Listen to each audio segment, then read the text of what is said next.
నమస్తే, welcome to Whistle. దళిత driver Subrahmanyam హత్య కేసులో వైసీపీ ఎమ్మెల్సీ అనంతబాబు అప్పట్లో 18 నెలల పాటు రాజమండ్రి సెంట్రల్ జైల్లో రిమాండ్లో ఉన్నారు.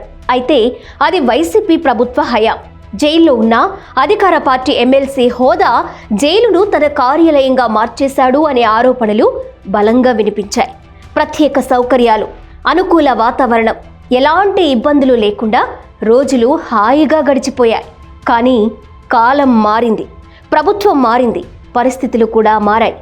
అన్యాయస్తుల పాలిట సింహ స్వప్నం అనంతబాబు కేసును ఇక్కడి దాకా తీసుకొచ్చిన super police Kakinada SP Bindu Madhav పట్టుదలతో ఇప్పుడు సాక్షులను బెదిరించిన కేసులో అరెస్టై మళ్లీ అదే రాజమండ్రి సెంట్రల్ జైలుకు చేరుకున్న అనంతబాబుకు జైల్లో పరిస్థితులు అంత సులభంగా కనిపించడం లేదు. గతంలో మాదిరిగా పప్పులు ఉడకడం లేదనే చర్చ నడుస్తోంది. SP Bindu Madhav third eye పనిచేస్తుందనే భయం జైలు సిబ్బందిలో కూడా ఉండడం, జైల్లో అనంతబాబు రుబాబు కుదరడం లేదు. దీంతో ఇప్పుడు రంగంలోకి దిగిన ఆఖరి ఆయుధం పేరు అనారోగ్యం.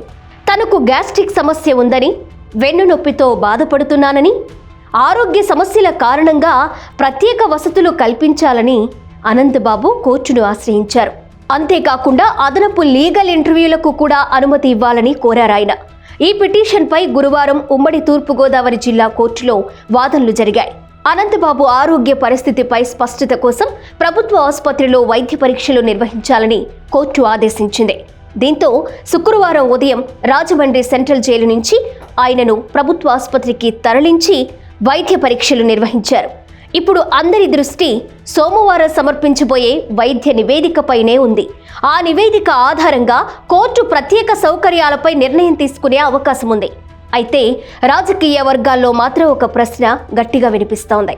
జైల్లో ప్రత్యేక వసతులు పొందాలంటే నిజంగా అనారోగ్యమే కారణమా, లేక అనారోగ్యం అనేది ప్రత్యేక వసతుల కోసం చూపించే కారణమా అనేది $1,000,000 ప్రశ్న.